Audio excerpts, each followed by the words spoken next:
Hello and welcome to yet another episode from Maza Bitcoin. Today the Bitcoin price well over 60,000 US dollars. And to that I say hip hip hooray. I saw one of my old videos today. I clicked on an old video that I had and at that price I said, today the Bitcoin price almost $6,000. Wasn't that long ago. It's gone up 10x, more than 10x. And then there was a video after that where I said, today the Bitcoin price, 3,200 US dollars. So if you would have been with me, getting a phony call. Hello, Mother Bitcoin, currently recording a Mother Bitcoin video. Can I help you? Yes, can I speak to You are live on Mother Bitcoin, Captain. Oh, I won. What I win? You won one 1/100 millionth of a Bitcoin. Oh, So that's one Satoshi. that's not bad. I mean, it just. You keeps won a going up. fucking Satoshi, and when you know that one Satoshi is valued, $1 is 2,000 Satoshis, so it's basically $1 divided by 2,000, then that's a nice payoff. Yeah. That's a Yeah, nice well, I payoff. appreciate that. Sure, man. I was the caller. I was the winning caller. You were the winning caller. The call rang, and just as soon as we just got started here in Mother Bitcoin, but that's good. How are you? Okay. Well, I'm fine. I'm looking at the price of Bitcoin right now. It's almost 64,000, and I'm quite kind of happy to see that. I hope it just keeps going up. Yeah, me too. I'm really happy since I got over my syphilis and stuff. Now I can really start focusing on Bitcoin more. We've got this lockdown. It starts at 8 p.m. every night here in Siem Reap. What do you think about that? I think it's authoritarian, probably unnecessary, and a disservice to the community. Most definitely unnecessary, yeah. That's what I think. So where, what heights will Bitcoin touch? Any insight on that? I'm going to go with Max Kaiser. I'm going to say 200,000 by the end of 2021. That's fucking good. I was watching an old video that I did today, and in that video I say, today the Bitcoin price around 6,000 US dollars, and that wasn't long ago. So we've gone up 10x since that video. That video was called Lockdown Will Never End.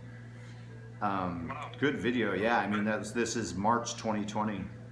So here we are over a year later. And Bitcoin, well, what I meant though was this particular rise that we're having now, where do you think it's going? To what number until we take a breather, like 70? I mean, that's my guess. Remember, the exchanges like to play with big round numbers. I think that the geopolitical and economic happenings with the banking system and the value of currency of the U.S. Reserve note in America is really gonna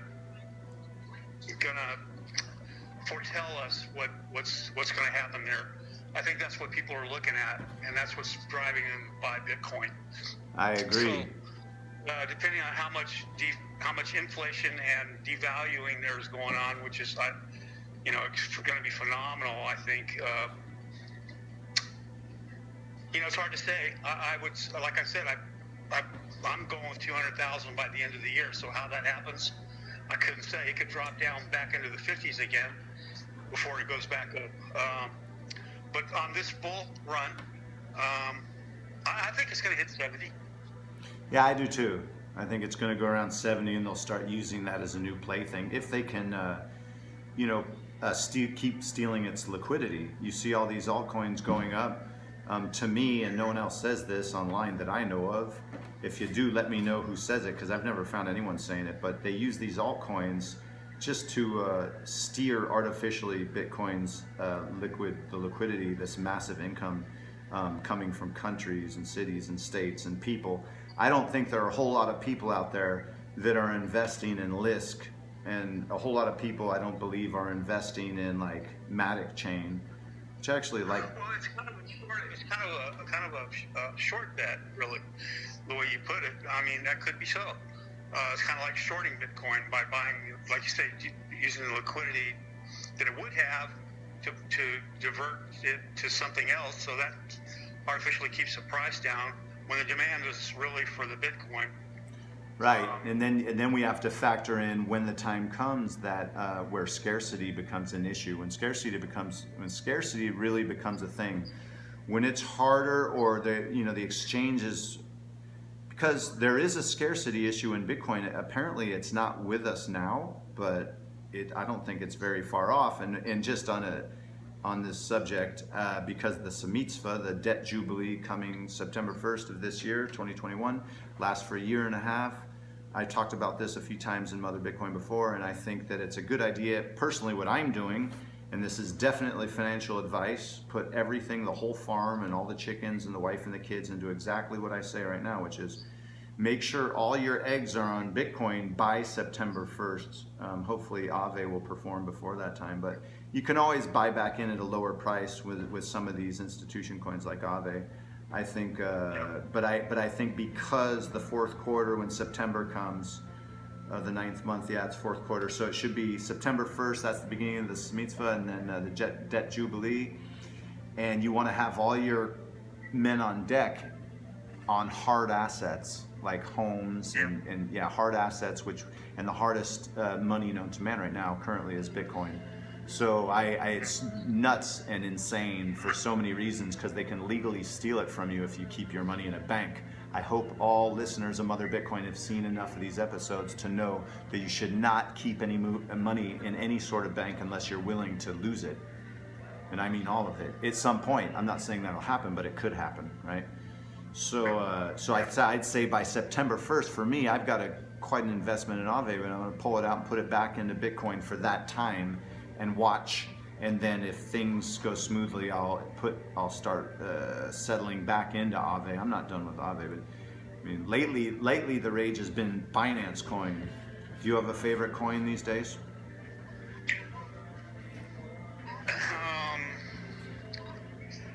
Well, it's in the coins that I have are not very many, but they're in the top 20 or top 30.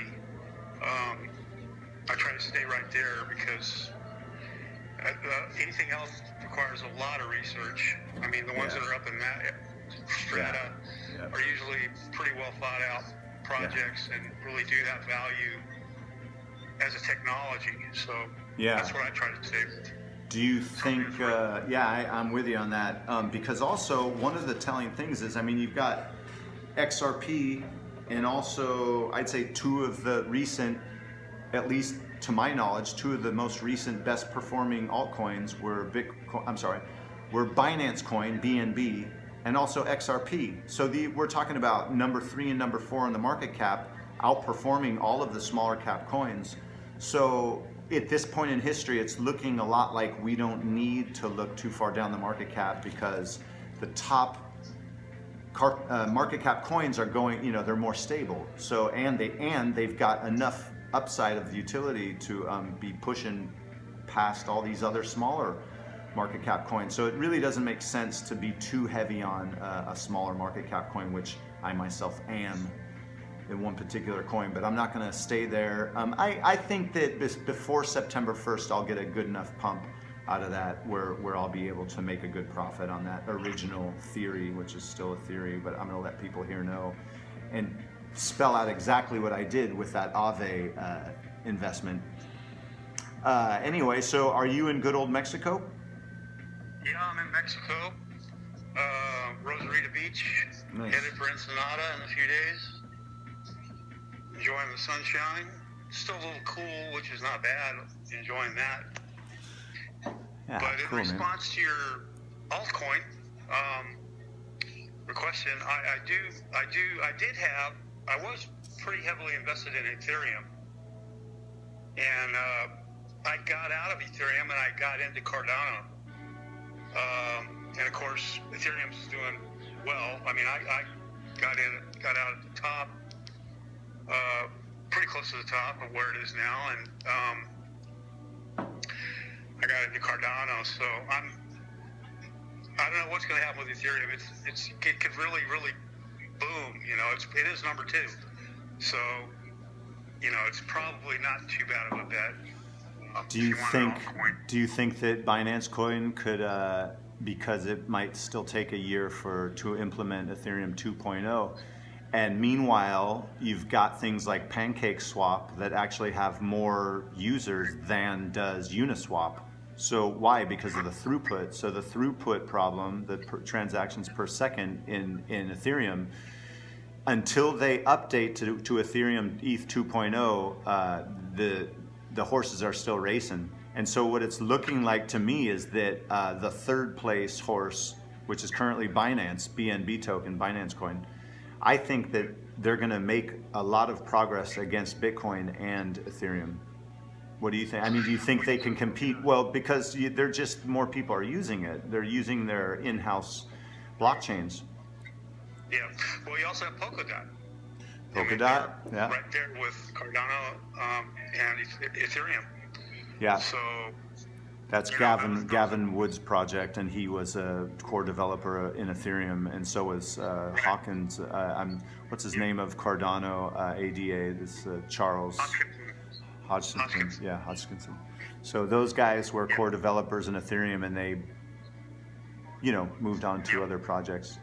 I'm not a big fan of Cardano myself, but we've talked about this before. I'm not a big fan of Cardano ADA, but I see the potential.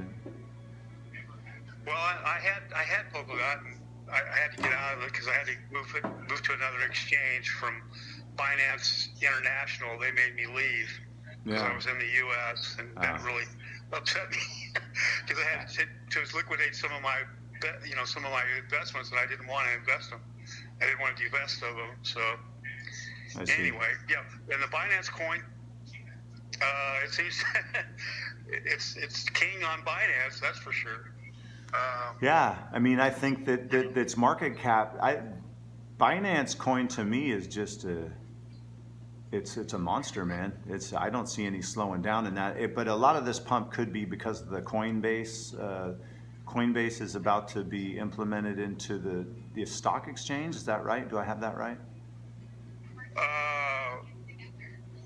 Maybe you don't know. Yeah, that's right. They are going to be publicly traded company. Yes. Yeah. That's right. Yeah, and so I think that's shoving up. I think that's one of the reasons, because Binance is, if you're judging by users, is more successful than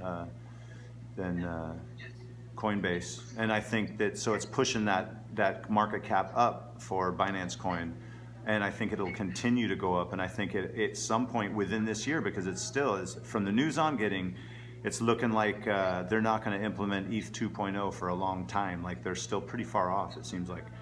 And during that time, people get used to using, it's like getting used to an interface or getting used to a certain protocol. And once a human brain gets used to it, you want to use that or something like it. So I think Binance Coin BNB, for me, I'm going to have a couple of horses for sure.